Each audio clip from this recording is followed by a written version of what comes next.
നിത്യവും നിൻ കൃപാകടാക്ഷങ്ങൾ ഏകണേ ഞങ്ങൾക്കെപ്പോഴും.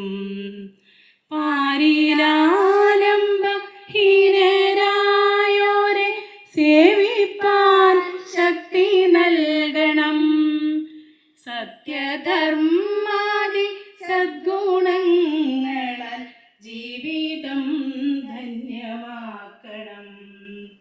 ബുദ്ധനും മഹാവിഷ്ണുവും യേശുക്രിസ്തുവും നബിയല്ലാവും എല്ലാം ഏകമാണെന്ന വേദാന്തം ഞങ്ങളിൽ ദീപ്തമാക്കണം. സത്യമായി ശുദ്ധ സ്നേഹമായി ദിവ്യജ്ഞാനമായി വാഴും ദൈവമേ, നിത്യവും നിൻ കൃപാകടാക്ഷങ്ങൾ ഏകണേ ഞങ്ങൾക്കെപ്പോഴും. ഏകണേ ഞങ്ങൾക്കെപ്പോഴും. ഏകണേ ഞങ്ങൾക്കെപ്പോഴും.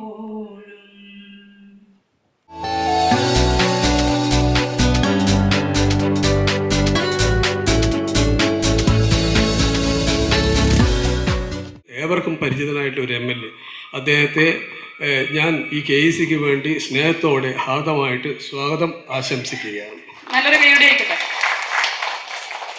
നമ്മുടെ വിശിഷ്ട അതിഥിയായിട്ട് ഇവിടെ വരാൻ പോകുന്നത് നമ്മുടെ ശ്രീ ഇല്ലിക്കട്ട് നമ്പൂതിരി സാറാണ്. അദ്ദേഹം നേരത്തെ പുറപ്പെട്ടിട്ടുണ്ട്, സമയത്ത് എത്തിച്ചേരും എന്നറിഞ്ഞിട്ടുണ്ട്, ഓൺ ദ വേ ആണ്. അദ്ദേഹം സിനിമ സീരിയൽ താരമാണ്. അദ്ദേഹത്തെയും LDS ഗ്രൂപ്പിന് വേണ്ടി ഞാൻ ഹാർദമായി സ്വാഗതം ആശംസിക്കുകയാണ്.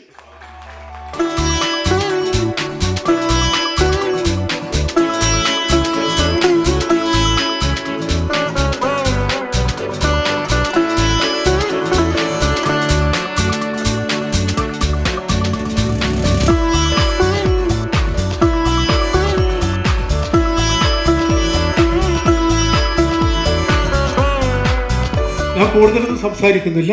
നിങ്ങൾക്കെല്ലാവരും നല്ല ഭാവങ്ങൾ ആശംസിച്ചുകൊണ്ട് നിർത്തുന്നു. നന്ദി, നമസ്കാരം.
ലോകം തന്നെ അഭിമുഖീകരിക്കുന്ന വളരെ പ്രധാനപ്പെട്ട പ്രശ്നങ്ങളിൽ ഒന്നായിട്ടാണ് മുതിർന്ന പൗരന്മാർ അനുഭവിക്കുന്ന പ്രശ്നങ്ങൾ എന്നത് ഐക്യരാഷ്ട്രസഭ ഈ കഴിഞ്ഞ ആനുവൽ റിപ്പോർട്ടിൽ അവർ പ്രധാനമായും പറഞ്ഞിരിക്കുന്ന ഏറ്റവും പ്രധാനപ്പെട്ട കാര്യങ്ങളിലൊന്നാണ്.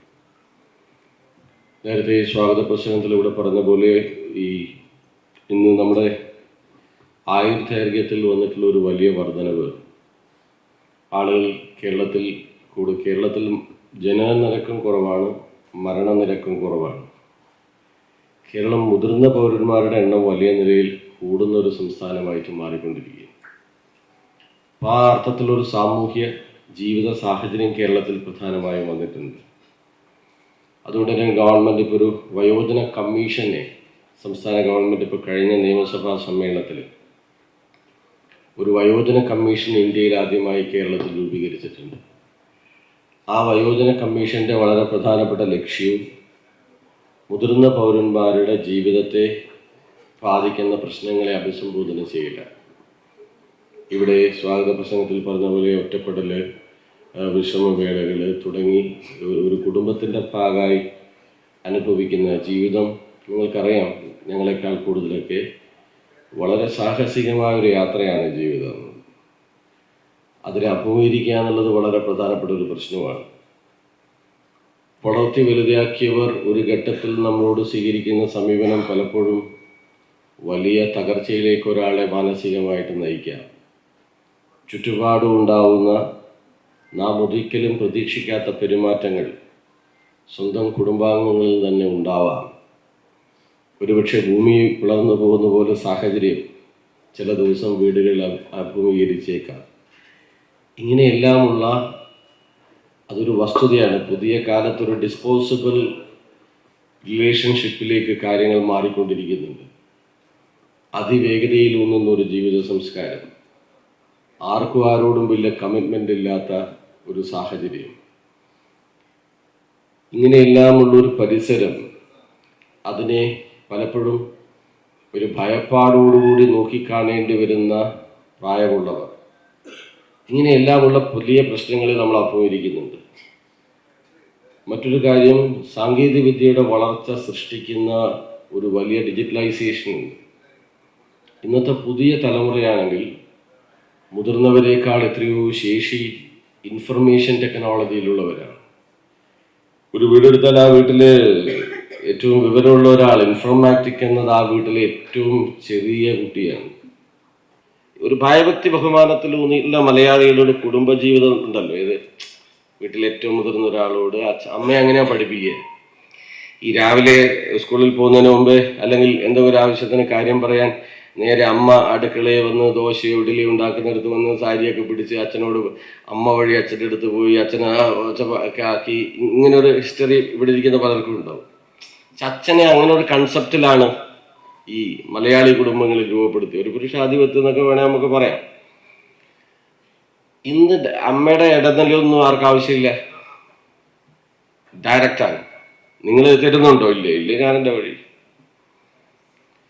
ഈ ഒരു തലത്തിലേക്ക് മാറുന്നുണ്ട്. ഇതാണ് ഈ പാരന്റിങ്ങിൽ സംഭവിച്ച ഈ ഇന്നത്തെ പാരന്റിങ്ങിലും കുറേയധികം പ്രശ്നമുണ്ട്. കാരണം വെച്ചാൽ ഞങ്ങളൊന്നുമില്ലാതെ വളർന്നു, കുട്ടിയൊന്നുമില്ലാന്ന് അറിയരുത്, അതാ പ്രശ്നം. അറിയിക്കാതെ വളർത്തുമ്പോൾ ഉണ്ടാവുന്ന ചില പ്രശ്നങ്ങളുണ്ട്. ഇപ്പം ഈ കേരളത്തിൽ ഈ സമീപകാലത്ത് ലഹരിയുടെ ഒക്കെ വിഷയത്തിൽ വലിയ ഈ ഒട്ടേറെ വിദഗ്ധന്മാർ പറഞ്ഞിരിക്കുന്നത് മലയാളിയുടെ ഈ പാരന്റിങ്ങിൽ വളരെ കാതലായ മാറ്റം ആവശ്യമാണ്. കുട്ടിയെ അറിഞ്ഞ് വളർത്തുന്നില്ല. അടി വാങ്ങാതെ ആരെങ്കിലും ഇവിടെ ഇരിക്കുന്നുണ്ടോ? അടി വാങ്ങണമെന്നല്ല ഈ പറഞ്ഞതിനർത്ഥം. ഓരോ ആ പ്രദേശത്തിൻ്റെ ഭൂമിശാസ്ത്രം, അവിടുത്തെ കൾച്ചർ, ഇതൊക്കെ വളരെ പ്രധാനമാണ്. പലരും വിദേശ രാജ്യങ്ങളെ അനുകരിക്കാനൊക്കെയാണ് ശ്രമിക്കുന്നത്. ഈ കുട്ടിയെ ഏത് നെതർലൻഡ്സിലോ അല്ല ഓസ്ട്രേലിയ, കുട്ടിയെ വീട്ടിൽ അമ്മയും അച്ഛനും ഒറ്റയ്ക്കാക്കി പോയാൽ കേസെടുക്കും, ജയിലിൽ കിടക്കേണ്ടി വരും.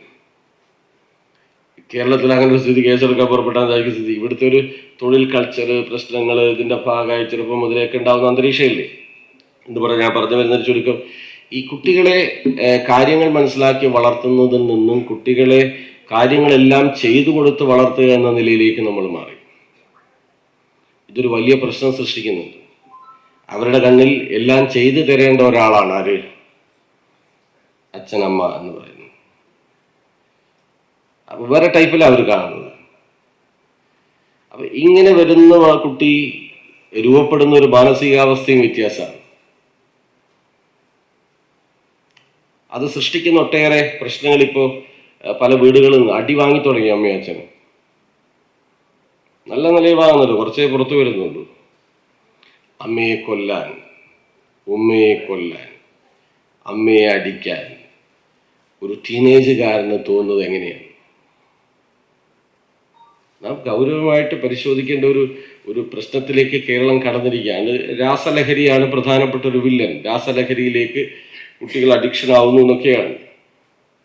ഈ ഒരു പരിസരം പ്രധാനമായും നമ്മുടെ ചുറ്റുപാടും പ്രധാനമായും രൂപപ്പെട്ടുകൊണ്ടിരിക്കുന്നുണ്ട്. ആ വെഞ്ഞാറുമൂടെ പയ്യനൊക്കെ കണ്ടില്ലേ, ആകെ 21 വയസ്സേ ഉള്ളൂ, 55 ലക്ഷം രൂപ കടക്കാരനാണ്, ലഹരിക്കടിമയാണ്. ഒരു സഞ്ചാളിയാണ് പോകുന്നത്. ഒറ്റപ്പെട്ടതല്ല, കുറച്ചധികം പ്രശ്നങ്ങൾ കേരളത്തിൽ ഇതിൻ്റെ ഭാഗമായിട്ടൊക്കെ സംഭവിക്കുന്നു. അപ്പം ഞാൻ പറഞ്ഞു വരുന്നതിൻ്റെ ചുരുക്കം, വളരെ ശക്തമായ ഈ ജീവിതത്തിലെ ജീവിതം എന്ന് പറയുന്നത് എന്നേക്കാൾ കൂടുതൽ നിങ്ങൾക്കറിയാം, ഒരിക്കലും നാം ജീവിതത്തിൽ കൂടുതൽ വിജയിക്കുകയല്ല ചെയ്യുന്നത്. വിജയപരാജയങ്ങളുടെ അടിസ്ഥാനത്തിൽ ജീവിതത്തെ വിലയിരുത്താൻ പുറപ്പെട്ടാൽ ഒരു വ്യക്തി ജീവിതത്തിൽ ഏറ്റവും കൂടുതൽ പരാജയപ്പെടുകയാണ് ചെയ്യുന്നത്. ആഗ്രഹിക്കുന്നതെല്ലാം നടക്കുന്ന ഒരു കാര്യമല്ല ജീവിതം എന്ന് ഇവിടെ ഇരിക്കുന്ന രക്ഷാകർത്താക്കൾക്കെല്ലാം അറിയാം. ആഗ്രഹിച്ചത് നടന്നില്ലെങ്കിൽ അതിനെ വൈരാഗ്യബുദ്ധിയോടെ കണ്ട് നശിപ്പിക്കാൻ പുറപ്പെട്ടാൽ അതിനെ സമയമുണ്ടാവും. ഡോക്ടറാവാൻ ആഗ്രഹിച്ച ടീച്ചറായിരിക്കുക, ടീച്ചറാകാൻ ആഗ്രഹിച്ച ഒരാൾ ക്ലർക്കായിരിക്കുക, ആഗ്രഹിച്ച ഒരാളെ ആയിരിക്കില്ല ചിലപ്പോൾ വിവാഹം കഴിക്കാൻ പറ്റിയിട്ടുണ്ടാകുക, ആഗ്രഹിച്ചതുപോലെ ആയിരിക്കില്ല കാര്യങ്ങൾ മുന്നോട്ട് പോയിട്ടുണ്ടാകുക. അതുകൊണ്ട് എൻ്റെ ജീവിതം ഒരു പരാജയമാണെന്ന് നമുക്ക് ഇവിടെ ഇരുന്ന് ഇപ്പോൾ പറയാൻ പറ്റും. ജീവിതത്തിൽ മുന്നിൽ വന്നു ചേരുന്ന ഒരു സാഹചര്യത്തെ അഭിമുഖീകരിക്കില്ല, നേരിടലാണ്. The experience is the best teacher എന്ന് നമ്മൾ പറയുന്നത് വന്നു ചേരുന്ന ഒരു സാഹചര്യങ്ങളെ അഭിമുഖീകരിച്ച് മുന്നോട്ട് പോകുമ്പോഴാണ്. പുതിയ തലമുറയുടെ ഒരു പ്രശ്നം, അവർ ഇതിൽ വിശ്വസിക്കുന്നില്ല. ആഗ്രഹിച്ചത് നേടിയേ അടങ്ങൂ എന്നുള്ളൊരു വാശിയിലാണ്. ഇഷ്ടപ്പെട്ട ഒരു കുട്ടിയെ കല്യാണം കഴിക്കാൻ പറ്റിയില്ലെങ്കിൽ ഉടൻ ആ വീട്ടിലെ കുട്ടിയുടെ അടുത്തേക്ക് പോയി വാക്കത്തിയെടുത്ത് വെട്ടിക്കൊല്ലുന്നു. 9 കുട്ടികൾ മരിച്ചു കേരളത്തിൽ. അത് ഈ പ്രശ്നത്തിൽ നിന്ന് വരുന്ന ഒരു കാര്യമാണത്. നമ്മൾ ആ കുട്ടികളെ ശീലിപ്പിക്കുന്നത് എല്ലാത്തിലും, അംഗൻവാടി മുതൽ ആരംഭിക്കുന്ന മത്സരത്തിൽ നാം കുട്ടികളെ പഠിപ്പിക്കുന്നത് എല്ലാത്തിലും 1ാം സ്ഥാനത്ത് തന്നെയാണ്. എന്തിനാണ് ഈ അമിത മത്സര ബുദ്ധി നമ്മുടെ കുട്ടികളിലേക്ക് നമ്മളിങ്ങനെ അടിച്ചേൽപ്പിക്കുന്നത്? എന്താ അതിൻ്റെ ആഫ്റ്റർ എഫക്റ്റ്? എന്താ?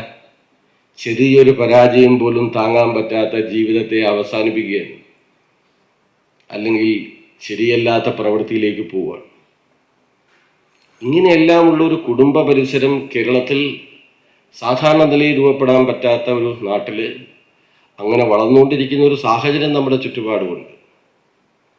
അതിൽ നിന്നാണ് ഈ മുതിർന്ന പൗരന്മാരോട് ഒക്കെയുള്ള ഒരു പ്രശ്നവും സ്വാഭാവികമായിട്ട് രൂപപ്പെടുന്നത്. അപ്പോൾ തീർച്ചയായും സമയമില്ലാത്തതുകൊണ്ടാണ്, അല്ലെ കുറച്ചുകൂടി നമുക്ക് പറയായിരുന്നു. ഏതായാലും നല്ലൊരു കാര്യമാണ് നിങ്ങൾ കണ്ണൂർ എൽഡേഴ്സ് കമ്മ്യൂണിറ്റി എന്ന നിങ്ങളുടെ വലിയ ഇടപെടൽ ഇന്നത്തെ പൊതുസമൂഹത്തിൽ ആവശ്യമുണ്ട്. സമൂഹത്തെ ഒരു രക്ഷാകർത്താ മനോഭാവത്തോടെ മുന്നോട്ട് നയിക്കാൻ എക്സ്പീരിയൻസ് ആണ് ഏറ്റവും പ്രധാനപ്പെട്ട കാര്യം. ആരാണ് ഏറ്റവും മികച്ച അധ്യാപകൻ എന്ന ചോദ്യത്തിൻ്റെ ഉത്തരം നമ്മളെ പഠിപ്പിച്ച ഏതെങ്കിലും അധ്യാപകൻ്റെ പേരല്ല, the experience is the best teacher എന്നാണ്. അപ്പം അതുകൊണ്ട് തന്നെ ഈ അനുഭവത്തെ നല്ലതുപോലെ നമ്മുടെ കുടുംബങ്ങൾ നാം ഇടപെടേണ്ടിയിരിക്കുന്നു. ഒരു വിഷമജീവിതം നയിച്ച് മുന്നോട്ട് പോവുക മാത്രമല്ല, നാം ശക്തമായി കേരളം കുടുംബാന്തരീക്ഷം അല്പ രോഗാതുരമായി തുടങ്ങിയിരിക്കുന്നു. അത് വലിയ തകർച്ചയിലേക്കാണ് സ്വാഭാവികമായിട്ട് കൊണ്ടുപോകുന്നത്. നാം ഈ പുതിയ തലമുറയെ പഠിപ്പിക്കേണ്ടിയിരിക്കുന്നു. ജീവിതത്തെ നാം എപ്പോഴും ജയിക്കില്ലെന്നും അതിനെ അഭിമുഖീകരിക്കലാണ് പ്രധാനമെന്നും ആ പ്രതിസന്ധിയെ മറികടക്കലാണ് നാം ചെയ്യേണ്ടതെന്നും ജീവിതത്തിൽ നാം കൂടുതൽ പരാജയപ്പെടുകയാണ് ചെയ്യാമെന്നും നാം നമ്മുടെ പുതിയ തലമുറയെ നിർബന്ധമായും പഠിപ്പിക്കേണ്ടിയിരിക്കുന്നു. ഗാന്ധിയോട് ഒരിക്കലും ഒരു വിദ്യാർത്ഥി ചോദിച്ചു, ഗാന്ധി എന്താണ് ജനാധിപത്യം? മഹാത്മാഗാന്ധി പറഞ്ഞ ശ്രദ്ധേയമായ മറുപടിയുണ്ട്. ഒരു ഓട്ട മത്സരത്തിൽ ഓടി ജയിക്കുമ്പോൾ ജയിക്കുന്ന ഒരാൾ ചിന്തിക്കേണ്ടത്, ഞാൻ ഒറ്റയ്ക്ക് ഓടിയത് കൊണ്ടല്ല ജയിച്ചത്, എൻ്റെ കൂടെ ഓടാൻ ആളുള്ളത് കൊണ്ടാണ് ഞാൻ ജയിക്കുന്നത് എന്ന് ചിന്തിക്കാൻ അയാൾക്ക് പറ്റിയാൽ അയാൾ മെച്ചപ്പെട്ട ഒരു ജനാധിപത്യവാദിയെ. വളരെ ഡീപ്പസ്റ്റായ അർത്ഥമുള്ള ഒരു വാചകമാണത്. ഈ ഒരു ജനാധിപത്യ ബോധമില്ലാതെ നമ്മുടെ പുതിയ തലമുറ അല്പം വഴിമാറുന്നുണ്ട്. തീർച്ചയായും അങ്ങനെ എല്ലാമുള്ള പ്രശ്നങ്ങളെ അഭിസംബോധന ചെയ്യാൻ ഈ എൽഡേഴ്സ് കമ്മ്യൂണിറ്റി ഫോറത്തിന് നിർബന്ധമായും സാധിക്കും. സാധിക്കണം. നിങ്ങളുടെ ഒരു വലിയ ഇടപെടൽ കേരളത്തിൽ അനിവാര്യമാണ്. അല്ലെങ്കിൽ നാം വഴിവിട്ട കുടുംബ ബന്ധങ്ങളുടെ ജീവിതത്തിൻ്റെ കേന്ദ്രമായിട്ട് ഈ കേരളം മാറും. അങ്ങനെ മാറാതിരിക്കണമെങ്കിൽ അതിലേറ്റവും മികച്ച സംഭാവന നൽകാൻ പറ്റുന്നവരാണ് ഈ സമൂഹത്തിലെ ഏറ്റവും പ്രധാനപ്പെട്ടവരായ ഈ സമൂഹത്തിൻ്റെ രക്ഷാകർത്താക്കൾ എന്നത് സാന്ദർഭികമായി സൂചിപ്പിച്ചുകൊണ്ട് തീർച്ചയായും ഈ നാടും ആ നാട്ടിലെ ഓരോ കുടുംബവും അതിൻ്റെ ഒരു വളർച്ചയിലും എല്ലാം വളരെ മൂല്യവത്തായ സംഭാവന നൽകിയിട്ടുള്ളവരാണ് ഇവിടെ ഇരിക്കുന്ന നിങ്ങൾ ഓരോരുത്തരും.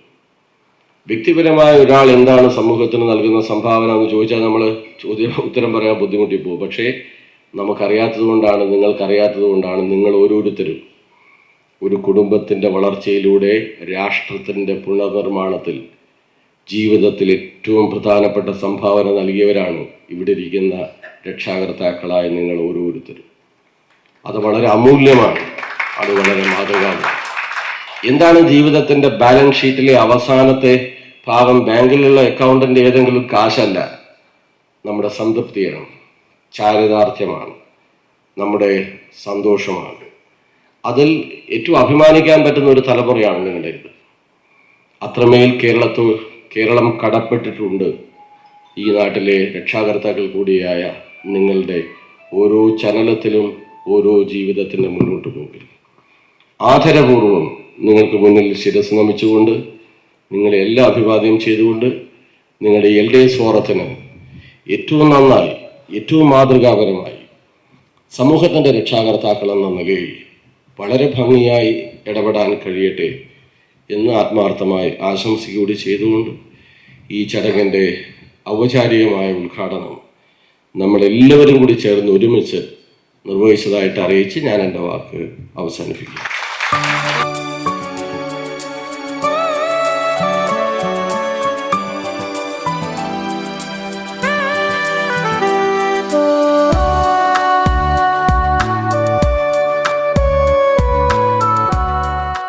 സുന്ദരികളും സുന്ദരന്മാരുമായ ചെറുപ്പക്കാരന്മാരെ എല്ലാവർക്കും എൻ്റെ വിനീത നമസ്കാരം. നമ്മളൊക്കെ പ്രായം ചെല്ലുമ്പോൾ എന്താവണം, എങ്ങനെ ജീവിക്കണം എന്ന് കുട്ടിക്കാലത്ത് പഠിക്കണം. കുട്ടിക്കാലത്ത് പഠിക്കാതെ റിട്ടയർ ആവട്ടെ, എന്നിട്ട് ബാക്കിയൊക്കെ ആവാം, പരാജയമായിരിക്കും. കുട്ടിക്കാലത്തെ ശീലിക്കണം ഓരോന്നും. കണിയിലെ ഏറ്റവും പ്രധാനപ്പെട്ട ഒരു വിഭവമാണ് കണിവെള്ളരി. മലബാർ ഭാഗത്തൊക്കെ കണിവെള്ളരി എന്ന് പറയുമ്പം ഒരു സ്വർണ്ണ കളറായിരിക്കും ഉണ്ടാവുക. തെക്കോട്ടൊക്കെ പോയാൽ എല്ലാ വെള്ളരിയും എടുത്ത് വെക്കുകയും ചെയ്യും. എന്തിനു വേണ്ടിയാണ് വെള്ളരി കണി വെക്കുന്നത് എന്ന്, ആ കണിയിൽ വെള്ളരി എന്തിനു വേണ്ടിയാണ് ഉപയോഗിക്കുന്നത് എന്ന് അറിയാതെ കണി വയ്ക്കുന്നവരാണ് പലരും. എല്ലാം വെക്കണം, വെള്ളരിയും വെക്കണം, അത്രയല്ലേ നമുക്കുള്ള ചിന്തയുള്ളൂ. എന്നാൽ കണിവെള്ളയിൽ അടങ്ങിയിരിക്കുന്ന ഒരു പ്രധാന തത്വമുണ്ട്. ആ തത്വം മനസ്സിലാക്കി ജീവിച്ചാൽ ഒരു രക്ഷിതാവും പ്രായമാകുമ്പോൾ വൃദ്ധസദനത്തിൽ എത്തുകയില്ല. ഒരമ്മമാരെയും ഒരച്ഛനെയും ഒരു മക്കളും ഇതുപോലെ അവിടെ കൊണ്ട് നടതള്ളുകയുമില്ല. എന്താണ് കണിവെള്ളരിയുടെ തത്വം? വെള്ളരി മൂത്ത് പഴുത്ത് കഴിഞ്ഞാൽ വള്ളി ഇങ്ങനെ പോയിക്കൊണ്ടിരിക്കുമ്പോൾ വെള്ളരി ആ വള്ളിയിൽ നിന്ന് സ്വമേധയാ ഇങ്ങോട്ട് വിട്ടു നിൽക്കും. വള്ളി അങ്ങനെ പോയിക്കൊണ്ടിരിക്കും. വെള്ളരി മൂത്ത് പഴുത്ത് കഴിഞ്ഞാൽ ഇങ്ങോട്ട് മാറി നിൽക്കുകയും ചെയ്യും. അതതിൽ നിന്ന് മനസ്സിലാക്കണം. ഇതുപോലെ നമ്മുടെ മക്കൾ നമ്മളോളം പ്രായമായി കഴിഞ്ഞാൽ, അവർ കുടുംബം നോക്കാൻ പ്രാപ്തരായി കഴിഞ്ഞാൽ, വെള്ളരി ഇങ്ങോട്ട് വിട്ടു നിന്നതുപോലെ കുടുംബത്തിൽ നിന്ന്, നമ്മളെ ഭരണച്ചുമതലയിൽ നിന്ന് ഇങ്ങോട്ട് മാറിക്കൊടുക്കണം. അങ്ങനെ മാറിക്കൊടുക്കുമ്പം ആ കുടുംബത്തിൽ ശാന്തിയും സമാധാനവും ഉണ്ടാവും. ആ കണിവെള്ളരി വെറുതെ കണി വെച്ച് തൊഴുതു പോയാൽ പോരാ, ആ തത്വം കൂടി അറിഞ്ഞുകൊണ്ട് വേണം കണി വയ്ക്കാൻ. അങ്ങനെ വെള്ളരി ഇങ്ങോട്ട് മാറി നിൽക്കുന്നത് പോലെ കുടുംബത്തിലെ ഗൃഹനാഥൻ ഇങ്ങോട്ട് മാറി നിന്നാൽ അവിടെ മകനും മകൻ്റെ ഭാര്യയൊക്കെ ഉണ്ടാവും. അച്ഛാ, ആ ഭാഗത്തിൽ ലേശൊന്ന് പൊളിച്ചിട്ടൊന്ന് മോഡൽ ഇങ്ങനെ ആക്കിയാലോ? വേണ്ട വേണ്ട, എന്തിനാ അത്? ഞാനത് നല്ല രീതിയിൽ തന്നെയാണ് പണിത്, എൻ്റെ ഐഡിയ ഒന്നും ഇങ്ങോട്ട് കൊണ്ടുവരണ്ട. ആ മകൻ അവിടെ നിശ്ചലമാകും. പക്ഷെ അത് സഹിക്കാതിരിക്കുന്ന ഒരാളും കൂടി അവിടെ സാക്ഷിയായിട്ടുണ്ടാവും. മകൻ്റെ ഭാര്യ അവിടെ മാർക്ക് ചെയ്ത് വയ്ക്കും, ഒരു മൂളൽ. അങ്ങനെ 2, 3, 4 പ്രാവശ്യം ഓരോ കാര്യത്തിനും ഈ അച്ഛൻ തടസ്സം നിൽക്കുമ്പോൾ, ഉണ്ണേട്ടാ ഇവിടെ നടക്കൂല കേട്ടോ, നമുക്ക് അവിടെ ഫ്ലാറ്റില്ല, അത് നോക്കി അങ്ങോട്ട് പോവാം, അതല്ലെങ്കിൽ നിങ്ങൾ അച്ഛനെ ഇവിടുന്ന് ഇപ്പം എവിടെയും കൊണ്ടാക്കിക്കൊള്ളണം. ഇങ്ങനെ വഴക്കുകൾ അവിടെ നമ്മൾ തന്നെ സ്വയം ഉണ്ടാക്കി കൊടുക്കും. മറിച്ച് ഈ മകൻ പറയണ വെച്ചാൽ അവിടെ ഒന്ന് നന്നാക്കി എടുത്താൽ തരക്കേടില്ലായിരുന്നു, വാഹനമൊക്കെ വരാനുള്ള സൗകര്യത്തിൽ.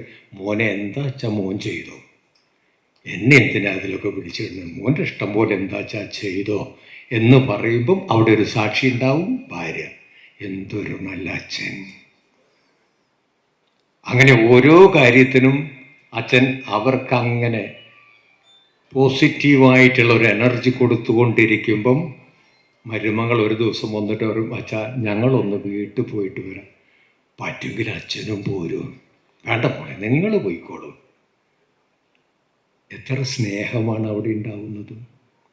അച്ഛന് വയ്യാതെ ആയാൽ കാലിൻ്റെ നീരിന് മരുന്ന് തേച്ച് കൊടുക്കുന്നത് മരുമകളായിരിക്കും. മറ്റേ അച്ഛൻ്റെ കാലിന് നീര് വന്നാൽ എവിടെയും കൊണ്ടുപോയി തള്ളു എന്ന് പറഞ്ഞു അല്ല ഗവൺമെൻറ് ആശുപത്രിയിലെ മൂലയ്ക്ക് കൊണ്ടുപോയിട്ടിട്ട് അങ്ങോട്ട് തിരിഞ്ഞു നോക്കുകയില്ല. എങ്ങനെയാവണമെന്നുള്ളത് നമ്മൾ തീരുമാനിക്കണം. അതുപോലെ റിട്ടയർമെൻ്റ് ആകുന്ന സമയത്ത് ഒരു പ്രത്യേക കാര്യം കൂടി ശ്രദ്ധിക്കേണ്ടതുണ്ട്.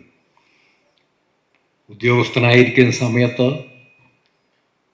ചായ എന്ന് പറയണ്ട, അതിനു മുമ്പേ ചായ ഭാര്യ കൊണ്ടു കൊടുക്കണം. ഭർത്താവിന് തോന്നുന്ന സമയത്ത് ചായ കൊടുക്കാൻ ഭാര്യയ്ക്ക് മനസ്സിൽ ഉൾവിളി ഉണ്ടാവും. അത് 4 മണി ചായ കുടിക്കേണ്ട സമയം, വേഗം കൊണ്ടു കൊടുക്കട്ടെ, കൊണ്ടു കൊടുക്കും. റിട്ടയറായി കഴിഞ്ഞു, ചായ കിട്ടുമോ? 4 പ്രാവശ്യം വിളിച്ചു ചോദിക്കും.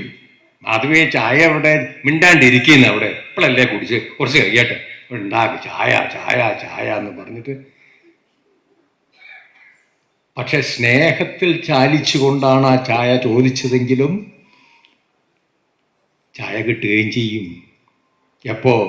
അധികാരമുള്ള സമയത്തും ആ സ്നേഹം അവിടെ പ്രകടിപ്പിക്കണം. അങ്ങനെയാകുമ്പോൾ നമുക്കത് കിട്ടും. നിങ്ങളൊക്കെ പല ജോലിയിലും നിന്ന് അവിടെ നിന്ന് വിരമിച്ചവരായിരിക്കാം. അത് നമ്മുടെ ഉപജീവന മാർഗമായിരുന്നു.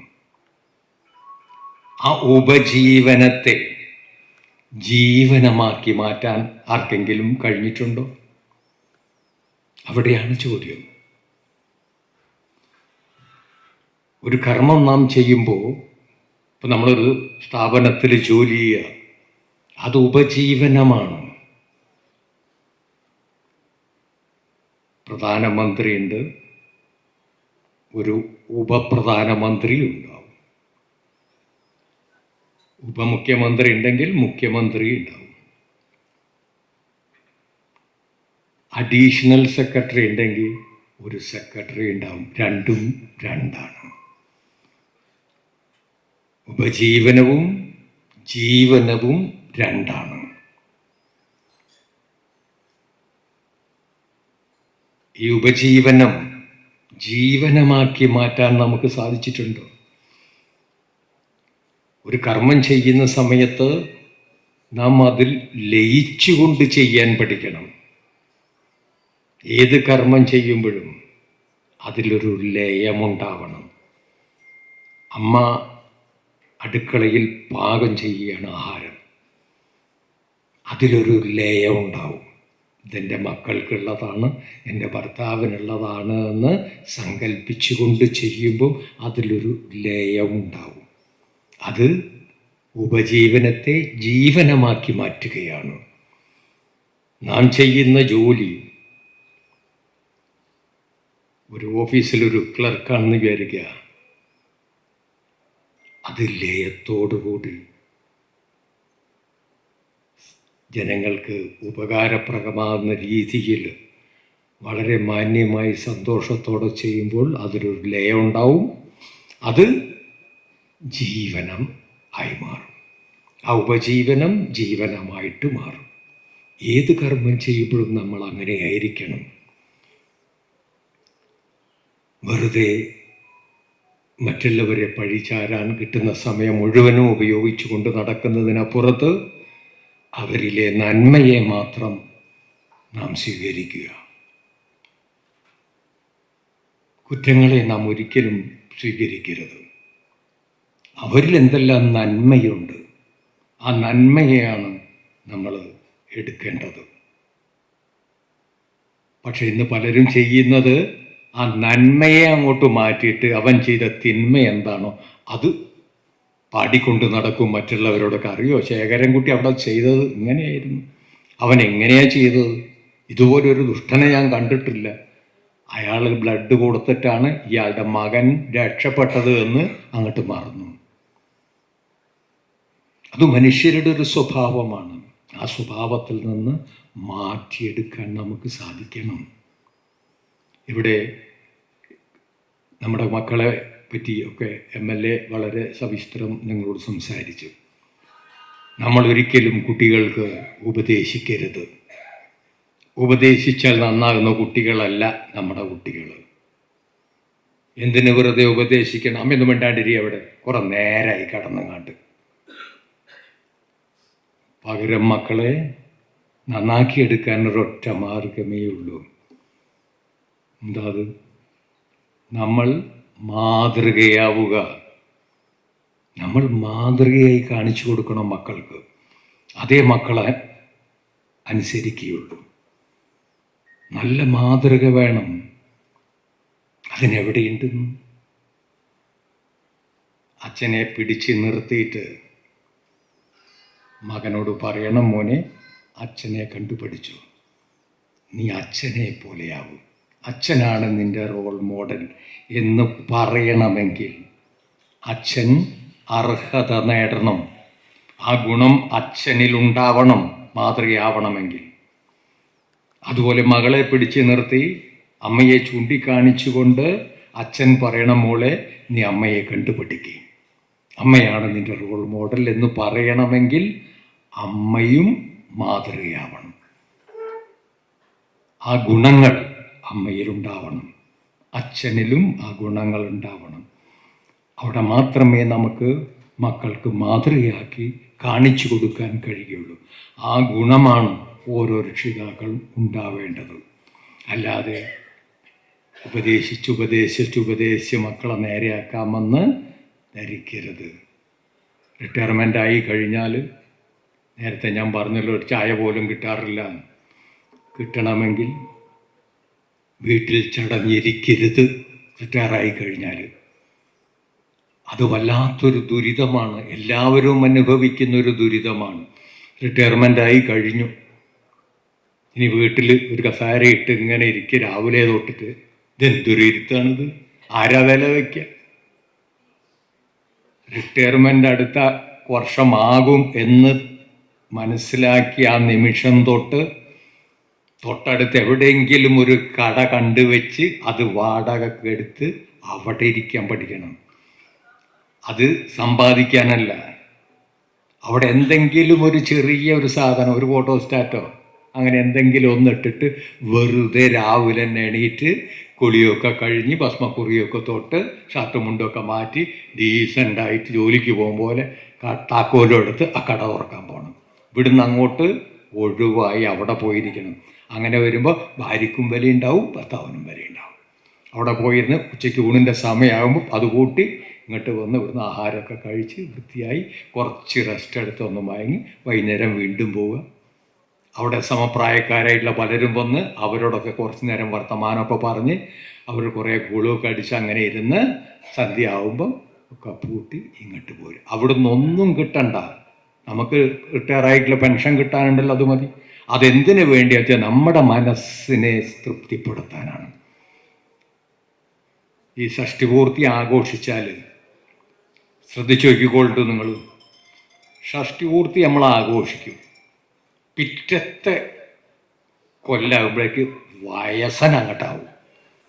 കാരണം എനിക്ക് 60 ആയിട്ടോ, എൻ്റെ സമയമായി എന്നങ്ങോട്ട് പഠിപ്പിച്ചു കൊടുക്കുക ഷഷ്ടിപൂർത്തി. അവിടെ പിന്നെ വയസ്സനാവുക അവൻ പെട്ടെന്ന്. എന്നാൽ ഈ റിട്ടയർമെൻ്റ് ആയി കഴിഞ്ഞിട്ട് അവിടെ കടയിട്ടിരിക്കുന്ന സമയത്ത് അത്ര പെട്ടെന്ന് വയസ്സാവില്ല. എല്ലാത്തവനും വേഗം വയസ്സാവുകയും ചെയ്യും. അവന് കർമ്മങ്ങളുണ്ട് ചെയ്യാൻ. ആ കർമ്മങ്ങൾ അങ്ങനെ ചെയ്തുകൊണ്ടിരിക്കും. ആ ഗുണങ്ങളാണ് നമുക്കുണ്ടാവേണ്ടത്. നിങ്ങൾ ഓരോരുത്തരും, നിങ്ങളൊക്കെ എന്തോന്ന് എനിക്കറിയില്ല, റിട്ടയർ ആയതിനു ശേഷം ബാലൻക നമ്പ്യാർ ഒരു ഓഫീസ് തുറന്നിരിക്കുന്നുണ്ട് എന്നറിഞ്ഞു. അതുകൊണ്ട് തന്നെ അദ്ദേഹം കുറച്ച് ചെറുപ്പക്കാരനുമാണ്. അതുപോലെ ഓരോരുത്തരും ചെറുപ്പക്കാരാവാൻ ഇതേ മാർഗമുള്ളൂ. മുടി കറുപ്പിച്ച ചെറുപ്പക്കാരാവില്ല. മനസ്സ് തെളിയണം. ആ മനസ്സ് തെളിയാനുള്ള അവസരം നിങ്ങൾക്ക് ഓരോരുത്തരും സർവേശ്വരൻ തരട്ടെ എന്ന് മാത്രം പ്രാർത്ഥിക്കുന്നു. ഇതുപോലൊരു ചടങ്ങിലൂടെ വരാൻ സാധിച്ചു. വളരെ സന്തോഷമുണ്ട്. നേരത്തെ ഞാൻ സുന്ദരികളും സുന്ദരന്മാരും എന്ന് പറഞ്ഞ് പരിഹസിച്ചതാണ് എന്ന് വിചാരിക്കേണ്ട. എല്ലാവരും സുന്ദരികൾ തന്നെയാണ്. നിങ്ങൾ വേണമെങ്കിൽ ഒരു 30, 35, 40 കൊല്ലം അപ്പുറത്തേക്ക് ഒന്ന് ചിന്തിച്ചു നോക്കിയാൽ മതി. എല്ലാവരും സുന്ദരികളും സുന്ദരന്മാരും തന്നെയാണ്. എല്ലാവർക്കും നന്ദി പറഞ്ഞുകൊണ്ട് എൻ്റെ വാക്ക് നിർത്തുന്നു.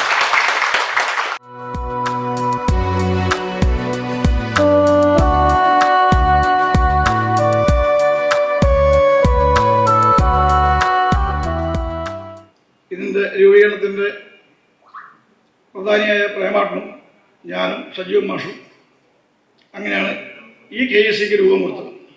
ഇവിടെ നമ്മൾ തൊഴിൽപരമായോ സമ്പത്തുപരമായോ അല്ലെങ്കിൽ വിദ്യാഭ്യാസപരമായോ ഒന്നുമില്ല. എല്ലാവരും സമത്വമാണ്. എല്ലാവരും ഒരുപോലെയാണ്. എല്ലാവർക്കും പൂർണ്ണ സ്വാതന്ത്ര്യമുണ്ട്. എല്ലാവർക്കും ഇത് പറയാം. ചില കൂട്ടായ്മയുടെ ഒരു ചട്ടക്കൂടിനെന്ന് ഒഴിച്ചു കഴിഞ്ഞാൽ മറ്റൊന്നുമില്ല. അപ്പോൾ മെയ് 8-ാം തീയതി വെറും ഒരു 20 മെമ്പറോട് കൂടിയിട്ട് തുടങ്ങിയ ഈ സംരംഭം ഇപ്പോൾ ഏതാണ്ട് 300 ചില്ലറ ആൾക്കാർ നമ്മുടെ സംഘടനയിൽ കൂടിയിട്ടുണ്ട്. നമ്മുടെ ഈ കൂട്ടായ്മയിലുണ്ട്. അതിൽ തന്നെ നമുക്ക് ഇന്ന് നല്ലൊരു പകുതിയിലേറെ ആൾക്കാരെ നമുക്ക് ഈ സംഗമത്തിൽ പങ്കെടുപ്പിക്കാൻ സാധിച്ചു എന്നുള്ളത് വളരെയധികം അഭിമാനിക്കാൻ പറ്റുന്ന ഒരു കാര്യമാണ്. അത് നിങ്ങൾ ഓരോരുത്തരുടെയും സഹായ സഹകരണം കൊണ്ട് മാത്രമാണ് സാധിച്ചിരിക്കുന്നത്. ഇനി നമുക്ക് ഇതിലും കൂടുതൽ നടത്തണമെന്ന് വലിയ എന്താ പറയണ്ടേ, നമുക്ക് ആ ഒരു കൂട്ടായ്മ ഓരോ താലൂക്ക് അടിസ്ഥാനത്തിൽ ഒരു വർഷത്തോടെ തുടങ്ങി ആ മെമ്പർമാരോട് മാക്സിമം ആൾക്കാരെ സംഘടിപ്പിക്കാൻ സാധിക്കട്ടെ എന്ന് ആശംസിക്കുകയാണ്. സമയക്കുറവ്, നിങ്ങളെല്ലാവരും ഇവിടുത്തെ കലാപരിപാടികൾക്ക് വേണ്ടി കാത്തു നിൽക്കുമായിരിക്കും. അതുകൊണ്ട് ഞാൻ കൂടുതലൊന്നും പറയുന്നില്ല. ഈ പരിപാടി ഇവിടെ സംഘടിപ്പിക്കാൻ സഹായിച്ച എല്ലാവർക്കും എൻ്റെ അഭിനന്ദനങ്ങൾ. പ്രത്യേകിച്ച് പ്രേമേട്ടനും ബാബുരാജ്, നമ്മുടെ സജീവ് മാഷ്, ഇവരെല്ലാവർക്കും ഇവരുടെ അത്യധ്വാനത്തിൻ്റെ ഇതാണ് ഇപ്പോൾ ഈ കാണുന്ന കൂട്ടായ്മ ഇവിടെ എത്തിച്ചേരാൻ സാധിച്ചത്. എൻ്റെ എല്ലാവിധ ആശംസകളും ഈ പരിപാടിക്ക് നേരുന്നു. എല്ലാവർക്കും സ്റ്റുഡൻസ് ഉണ്ടാവും, വനിതകൾക്ക് എല്ലാം എൻ്റെ ഒരിക്കൽ കൂടി നമസ്കാരം. ഇതൊരു അത്ഭുതമാണ്. കാരണം 20 മെയ് 8-ാം തീയതി മെയ്യിലാണ് തുടങ്ങിയത്. 20 പേര് വെച്ച് തുടങ്ങിയൊരു സംഗതി ഈ ഡേറ്റിൽ ഇന്ന് 300 പേരെ ചേർത്ത് പറഞ്ഞാൽ ആദ്യം അതിനൊരു അപ്രിസിയേഷൻ കയ്യടി കൊടുത്തേ. അവരെ സമ്മതിച്ചത് അവരെ നല്ല മനസ്സ്. അതുകൊണ്ടാണ് ഒറ്റ നല്ല മനസ്സിലിരുന്ന സ്വാമി. ഞാൻ വളരെ ചുരുക്കി പറയാൻ കുറേ ഉണ്ട്, അപ്പം ഞാൻ ചുരുങ്ങിയ സമയം എടുക്കും. സ്വാമി വിവേകാനന്ദ നിങ്ങൾ ഓർമ്മിച്ചാൽ മതി. സ്വാമി വിവേകാനന്ദ പറഞ്ഞ ഇതാണ്: എനിക്ക് നല്ലൊരു കുറച്ച് പുരുഷന്മാരെ സ്ത്രീ തരും, പക്ഷെ അവരുടെ മനസ്സ് ശുദ്ധമായിരിക്കണം, സെൽഫിഷ് ആവാൻ പാടില്ല, സ്വാർത്ഥ താല്പര്യം പാടില്ല. എനിക്ക് തന്നോ ഞാൻ ഈ ലോകത്തെ ഇളക്കി മറിച്ച് കൊടുക്കാൻ. Give me some men and women those who are pure in their mind, I shall shake the world. ഞങ്ങൾക്ക് ലോകത്തെ കുലുക്കി ഇളക്കി തരാൻ അവർ. അപ്പോൾ അതെന്താ അതിൻ്റെ അർത്ഥം? നമ്മൾ നല്ല മനസ്സാണ് നമ്മൾ നല്ല മനസ്സിലുള്ള ഒരൊറ്റ ഇതുകൊണ്ട് നമ്മൾ ഈ ഇവിടെ ഇപ്പോൾ ഒരു കൂട്ടായ്മ. ഞാൻ ഒരു ക്വസ്റ്റ്യൻ പേജ് ചോദിക്കും, അത് ക്യാഷ് തരും. അതിപ്പോൾ അല്ല, ലാസ്റ്റിൽ. അന്നേരം നിങ്ങൾ ഓർത്താൽ മതി എന്തെന്നാ അതിൻ്റെ ആൻസർ. ഓക്കെ, എനിക്ക് വളരെ സന്തോഷമാണ് നിങ്ങളെല്ലാം ഇന്ന് ഇവിടെ കാണാൻ പറ്റി, ഒന്നായിട്ട് ചേർക്കാൻ പറ്റി. എനിക്ക് ആദ്യം എൻ്റെ ഓഫീസിൽ വന്ന ശ്രീ പ്രേമൻ കെ. അന്ന് ഞാൻ പറഞ്ഞിട്ടുണ്ട്, കാരണം ഡിഫൻസിൽ അങ്ങ് 2 പേരെ ഇവിടെ ഉള്ളു. അപ്പോൾ നമുക്ക് ഇപ്പോൾ നേരത്തെ പറഞ്ഞു, ശ്രീ മുഖ്യ അതിഥി പറഞ്ഞു, MLA സാറ് പറഞ്ഞിട്ടുണ്ടായിരുന്നു കുറേ കാര്യങ്ങൾ. അത് തന്നെയാണ് നമുക്ക് ഫോളോ അപ്പ് ഉണ്ട്. നമ്മളെ മനസ്സിൻ്റെ ഒരൊറ്റ നോക്കിയാൽ മതി. നമ്മൾ ഒരു എക്സാം നമ്മൾ ആരാന്നുള്ളത് മാതൃക കാണിച്ചു കൊടുക്കുക. അതിവിടെ പറഞ്ഞു കഴിഞ്ഞു. ആ മാതൃകയെ വേണ്ടു എങ്കിലും കുട്ടികൾ അങ്ങോട്ട് വളർന്നു വരുന്നു. എല്ലാ നിലക്ക് പോകുന്നുണ്ട് കുട്ടികൾ. പക്ഷെ അവർ വീട്ടിലെത്തിയ പേരൻസ് സംസാരിക്കാൻ സമയം ഉണ്ടാവില്ല, നേരെ ജോലിക്ക് പോകും. അപ്പം ഇതൊരു വിഷമാടം ഉണ്ടാവും. കുട്ടികൾ തനിയെ വേറെ സ്ഥലത്ത് പോകും സ്നേഹം അന്വേഷിച്ചിട്ട്. അപ്പോൾ ആരുമില്ല, സ്കൂൾ വേറെ കാര്യം, എനിക്ക് കൂട്ടുകാരില്ല. എന്തുകൊണ്ട്? കാരണം പേരൻസാണ് അവരെ ചേർത്ത് പിടിക്കേണ്ടത്. ഈ കൂട്ടത്തിൽ നിങ്ങൾ നെഞ്ചിൽ കൈവച്ച് പറഞ്ഞ് എത്ര പേരൻസ് ഉണ്ടാവും? പ്രേമനും സംഘാടകർക്കും എൻ്റെ ആശംസകൾ. ഇന്നത്തെ പരിപാടി വളരെ ഭംഗിയായി നടക്കാം എന്നുള്ള പ്രാർത്ഥിച്ചുകൊണ്ട് ഞാൻ നിർത്തുന്നു. അപ്പോൾ മെയ് 8-ാം തീയതിയാണ് ഏതാണ്ട് ഒരു 20 പേരുള്ള വാട്സപ്പ് കമ്മ്യൂണിറ്റി ഗ്രൂപ്പ് നമ്മൾ പ്രേമാട്ടെ തുടങ്ങിയത്. പ്രേമാട്ടിൻ്റെ ഒരു ദിവസം എന്നെ വിളിച്ചിട്ട് പറഞ്ഞ്, സജീവ നീ ഒരു വാട്സപ്പ് ഗ്രൂപ്പ് രൂപീകരിക്കണം. അപ്പോൾ ഞാൻ പറഞ്ഞത് നിങ്ങൾ തന്നെ രൂപീകരിക്കുക, അതിൻ്റെ പിന്നിൽ ഞങ്ങളൊക്കെ ഉണ്ടാവുമെന്ന് പറഞ്ഞു. ഞാനും ബാബുരാജും എല്ലാവരും ഉണ്ടാവും. അങ്ങനെയാണ് പ്രേമാട്ടിൻ്റെ നേതൃത്വത്തിൽ ഈ വാട്സപ്പ് ഗ്രൂപ്പ് രൂപീകരിച്ചത്. തുടർന്ന് ഞാൻ എൻ്റെ സൗഹൃദ വലയത്തിൽപ്പെട്ട ധാരാളം ആളുകളെ ഈ ഗ്രൂപ്പിൽ ചേർക്കുകയും അതുപോലെ നമ്മളെ നേരത്തെയുള്ള ഗ്രൂപ്പിലുള്ള ആളുകളൊക്കെ ഈ ഗ്രൂപ്പിൽ വീണ്ടും വരികയും ചെയ്ത് അങ്ങനെ ഈ ഗ്രൂപ്പ് വളരെ സജീവമായി ഇന്ന് മുമ്പോട്ട് പോവുകയാണ്. അപ്പോഴാണ് നമ്മൾ ആലോചിച്ചത് ഒരു സംഗമം നടത്തണം. അങ്ങനെയാണ് ഇത്തരത്തിലുള്ളൊരു സംഗമത്തിന് ഇന്ന് വേദിയായത്. ഒട്ടും പ്രദേശത്തിൽ ഇത്രമാത്രം ആളുകളെ പങ്കെടുപ്പിക്കാൻ വേണ്ടി പറ്റുമെന്ന് ഞാൻ തന്നെ പേഴ്സണലായിട്ടുള്ള ധാരാളം ആളുകളെ വിളിച്ചിരുന്നു. അപ്പോൾ ഈ ഗ്രൂപ്പിലുള്ള ആളുകളെ പരസ്പരം വിളിച്ചിട്ട് ആളുകളെയോട് എത്തിക്കാൻ വേണ്ടി ശ്രമം നടത്തിയിട്ടുണ്ട്. അപ്പോൾ അതിൻ്റെ പിന്നിൽ പ്രവർത്തിച്ച എല്ലാവരെയും പ്രത്യേകം നന്ദി പറയുകയാണ്. ഇനി നമ്മുടെ ഇന്നത്തെ ഈ ചടങ്ങിൽ ഉദ്ഘാടനം ചെയ്തത് നമ്മുടെ ബഹുമാനപ്പെട്ട ശ്രീ KV സുമേഷ് അഴീക്കോട് MLA ആണ്. അദ്ദേഹം നമ്മളെ നല്ലൊരു പ്രസംഗം നടത്തി നമ്മൾ സ്റ്റേജിൽ ധന്യമാക്കിയിട്ടുണ്ട്. എല്ലാവർക്കും മാതൃകാപരമായൊരു പ്രസംഗമാണ് അദ്ദേഹം ഈ വേദിയിൽ നമുക്ക് കാഴ്ചവെച്ചത്. അപ്പോൾ KV സുമേഷ് MLA പ്രത്യേകം നന്ദി പറയുകയാണ്. അതുപോലെ നമ്മൾ ഇന്നത്തെ ഈ പരിപാടിയിൽ സ്വാഗതം പറഞ്ഞത് ശ്രീ സജീവൻ ചെല്ലൂർ അവർകളാണ്. സജീവൻ ചെല്ലൂരും നല്ലൊരു ഗായകനാണ്. അത് നമ്മുടെ കണ്ണൂർ ടൗൺ സ്ക്വയറിൽ മ്യൂസിക് ഗ്രൂപ്പുണ്ട്. അപ്പോൾ അദ്ദേഹം അവിടെ സ്ഥിരമായി വരാറുണ്ട്. അപ്പോൾ അത് മുഖേനയാണ് ഞാൻ പരിചയപ്പെട്ടത്. അപ്പോൾ അദ്ദേഹത്തിനും ഈ വേദിയിൽ സ്വാഗതം നന്ദി പറയുകയാണ്. അപ്പോൾ നമ്മുടെ ഇന്നത്തെ വിശിഷ്ടാതിഥി നമ്മളെ ഇല്ലിക്കെട്ട് നമ്പൂതിരി. അപ്പം നമ്മളെ ബാലങ്ക നമ്പ്യാരാണ് ഇല്ലിക്കെട്ട് നമ്പൂതിരിനെ ക്ഷണിച്ചത്. അദ്ദേഹം പറഞ്ഞ് എൻ്റെ അടുത്ത സുഹൃത്താണ്, ഇല്ലിക്കെട്ട് നമ്പൂതിരിനെ എന്ത് തന്നെയായാലും ഈ പരിപാടി കൊണ്ടുവന്നേ പറ്റൂ, അല്ലെങ്കിൽ ഈ പരിപാടി നടത്തില്ല എന്ന് പറഞ്ഞു. അങ്ങനെയാണ് അന്ന് നിങ്ങളെ വിട്ടതിന്. അപ്പോൾ ബാലങ്ക നമ്പ്യാരാണ് ഇല്ലിക്കെട്ട് നമ്പൂതിരിയായിട്ട് ബന്ധപ്പെട്ടിട്ട് അദ്ദേഹത്തെ ഇവിടെ എത്തിക്കാൻ വേണ്ടി ശ്രമിച്ചത്. അപ്പോൾ അദ്ദേഹത്തിന് ഇല്ലിക്കെട്ട് നമ്പൂതിരി സാറ് ഒരു ബഹുമാനപ്പെട്ട നടനാണ്, കേരളം പറയുന്ന. അപ്പോൾ അദ്ദേഹം നമ്മളെ ഒരു നല്ല പ്രസംഗം നടത്തി, നല്ല ഉപദേശ പ്രസംഗം നടത്തി നമ്മളെ ധന്യമാക്കിയതിന് അദ്ദേഹത്തിന് പ്രത്യേകം നന്ദി പറയുകയാണ്. അതുപോലെ ലോഗോ നിർദ്ദേശിച്ചത് നമ്മുടെ ബാബുരാജും അഭിനന്ദനം നന്ദി അർപ്പിക്കുകയാണ്. നമ്മൾ ധാരാളം മീറ്റിങ്ങുകളും യോഗങ്ങളൊക്കെ നടത്തി അവസാനം വിരമിച്ചിങ്ങനെ വീട്ടിലിരിക്കുമ്പോൾ നമ്മൾ ഇതേപോലത്തെ ഒരു ഗ്രൂപ്പ് രൂപീകരിച്ചത്. അപ്പോൾ നമ്മൾ തന്നെ ധാരാളം ആളുകളെ വിളിച്ചേരം പറഞ്ഞ് എനിക്ക് ഇന്ന് എടുക്ക് പോകണം, ഇന്നെടുക്ക് പോകണം. അപ്പോൾ ആർക്കും വരാനായിട്ട് ഒരു ടൈമില്ല. എന്നിരുന്നാലും നമ്മൾ 106 പേരെ നമ്മൾ സംഘടിപ്പിച്ചതിന് അപ്പോൾ എല്ലാ തിരക്കുകളും മാറ്റിവെച്ച് ഇന്നത്തെ ഈ പരിപാടിയിൽ പങ്കെടുക്കാൻ വേണ്ടിയുള്ള മനസ്സ് കാണിച്ച നല്ലവരായ എല്ലാ അംഗങ്ങൾക്കും നന്ദി പറയുകയാണ്. ഇവിടെ വരുമ്പോൾ നിനക്കൊരൽപ്പം കഥ പറയാനില്ലേ?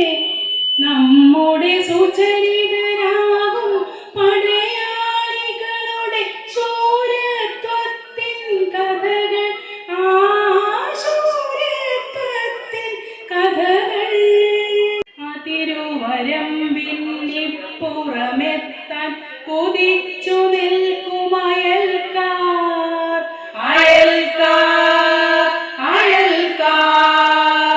അതിരുവരമ്പിന്നിപ്പുറമെത്താൻ കുതി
ശാരദ പുഷ്പവനത്തിൽ വിടർന്നൊരു ശതാവരി മലർ പോലെ ശാരദ പുഷ്പവനത്തിൽ വിടർന്നൊരു ശതാവരി മലർ പോലെ വിരിഞ്ഞു നീ എൻ്റെ വികാര രാജാങ്കണത്തിൽ വിശുദ്ധയായി വിരിഞ്ഞു നീ എൻ്റെ വികാര രാജാങ്കണത്തിൽ. ഒരിക്കൽ നമ്മളൊരു വെളുപ്പാങ്കാലത്ത് വെളുത്തമ്പ് മൂപ്പരുടെ വളപ്പിന്ന് വെളുത്ത നിറത്തിലൊരു ചാത്തൻ കൊയ്യിന്റെ കൈത്തി പിടിച്ച് അല്ല കഥയറിഞ്ഞു. കൈത്തി പിടിച്ചെടുത്ത കോയിനെ തുണിക്കുള്ളിൽ അമർത്തി പിടിച്ച് നമ്മൾ നടത്തമായി. തുണിക്കുള്ളിൽ ഇരുന്നിട്ട ചാത്തൻ ഹലാക്കിന്റെ പെരുത്ത ശബ്ദത്തിൽ പോയി കൊക്കര കൊക്കോ.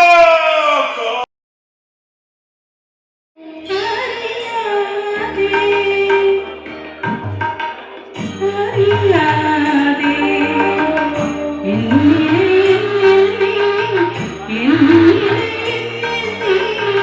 കവിതയായി വന്നു തൊഴുമ്പേ അനുഭൂതിധന്യമാ സാന്ത്വനഭൂമി നവനീത ചന്ദ്ര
ശാന്തമീരാത്രിയിൽ വാദ്യഘോഷാദികൾ കൊണ്ടുവാ ശാന്തമീരാത്രിയിൽ വാദ്യഘോഷാദികൾ കൊണ്ടുവാ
வாடி நம்மோட பக்கம் போவோம்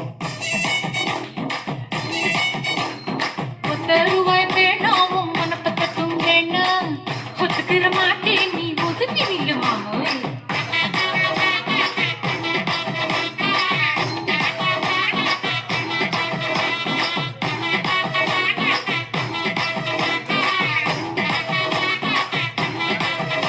നിന്റെ തരളിതമായ പൂങ്കാവനങ്ങളിൽ വിടർന്നു കൊഴിയുന്ന മോഹങ്ങളുടെ വാടാമലരുകളിൽ വിടർന്നു കൊഴിയുന്ന വാടാമലരുകളിൽ നിന്നുയരുന്ന കാലത്തിന് മായ്ക്കാനാവാത്ത സുഗന്ധവാഹിനിയിൽ നാസാരന്ധ്രങ്ങളെ ബലി നൽകി ഈ നിഗൂഢ രാത്രിയിൽ നിദ്രാവിഹീനനായി കാതോർത്തിരിപ്പു ഞാൻ.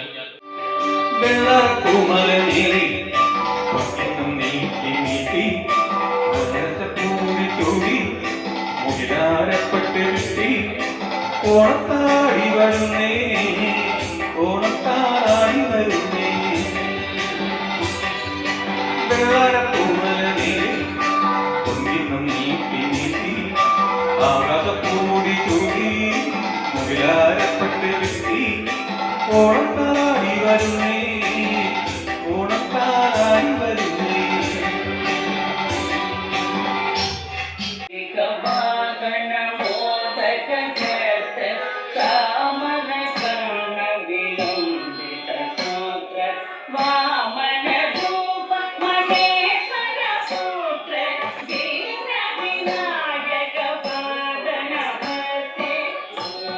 Bye.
ராத்திரங்கள் ஓடிவிடும்.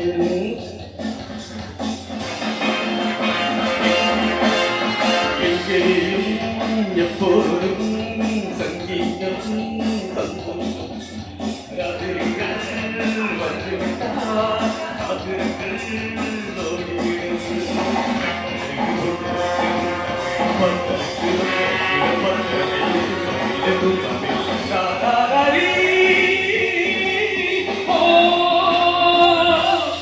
எங்கேயும் எப்போதும் சங்கீதம் சந்தோஷம். ராத்திரிகள் வந்துவிட்டால் ராத்திரங்கள் ஓடிவிடும். Come on, everybody dance.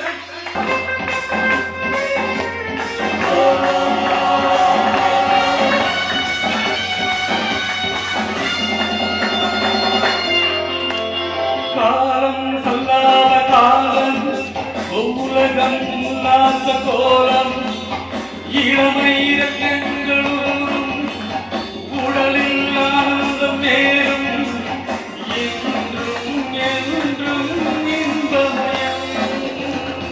தித்திக்க தித்திக்க பேசிக்கொண்டு ஓடிக்கொண்டு வரை மறந்து சேவை செய்து உயரை பறந்து கொண்டாடுவோம்.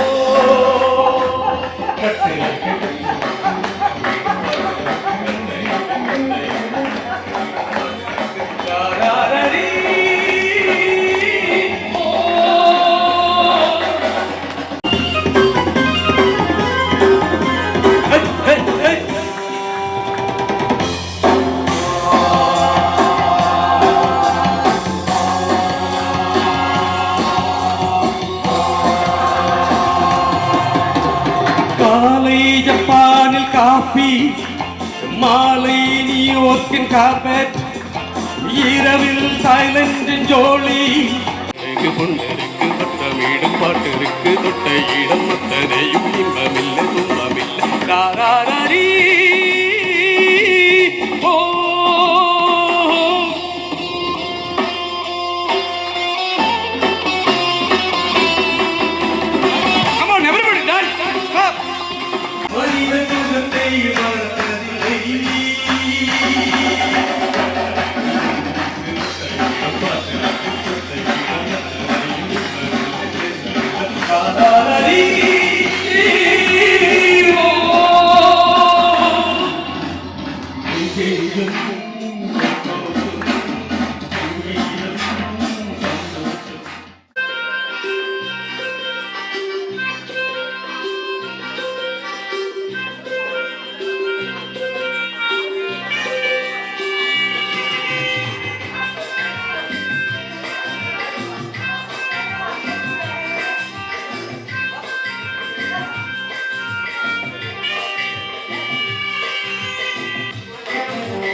താരകയോ താമരയോ താരണി കണ്ണിൽ കതിച്ചൊരിഞ്ഞു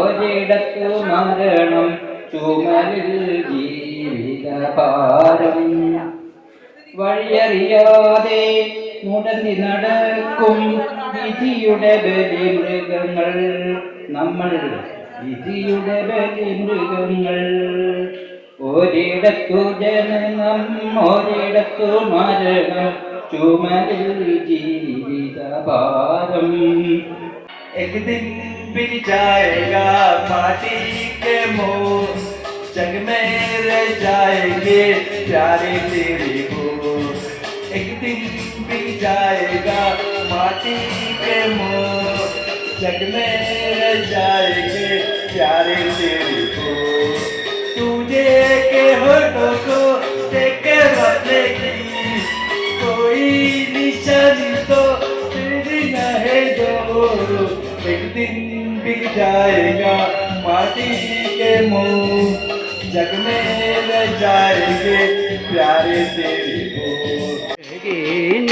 ചിരി തൊട്ടു വിളിച്ചു ആശാലതികകൾ പുഞ്ചിരിച്ചു എന്നാശാലതികകൾ പുഞ്ചിരിച്ചു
ശ്രാവണ ചന്ദ്രിക ഭൂമിയിൽ വിരിച്ചിട്ട തൂവണി മഞ്ചവും മടക്കി വെക്കും കാർമുകിൽ മാലകൾ മടങ്ങിയെത്തും മയക്കമെന്തേ മയക്കമെന്തേ മെരുക്കിയാൽ മെരുങ്ങാത്ത മാൻകിടവേ ഇരുളിൻ മഹാനിദ്രയിൽ നിന്നുണർത്തി നീ നിറമുള്ള ജീവിതപ്പീലി തന്നു എൻ്റെ ചിറകിനാകാശവും നീ തന്നു നിന്നാത്മശിഖരത്തിലൊരു കൂടു തന്നു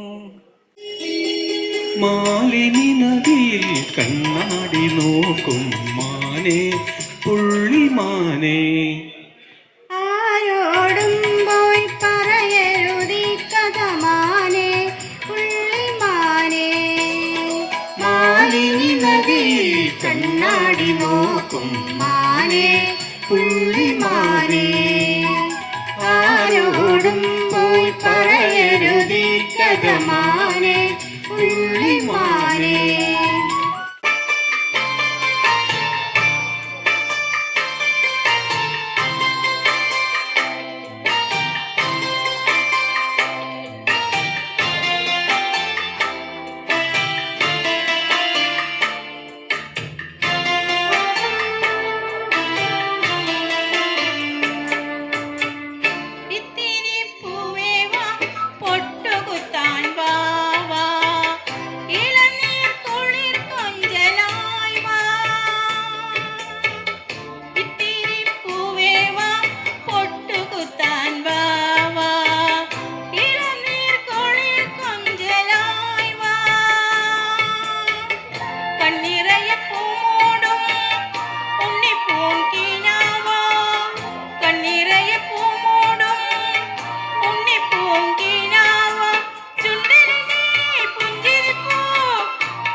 അസൂയാവഹമായ ഒരു നിങ്ങളോടുള്ള സംഘാടക സമിതിയോട് പ്രത്യേകിച്ച് സജീവേട്ടൻ പിന്നെ പ്രസിഡൻ്റായിട്ടുള്ള പ്രേമേട്ടൻ എനിക്ക് പരിചയമുണ്ട്. സജീവൻ സാറിനെ പരിചയമുണ്ട്.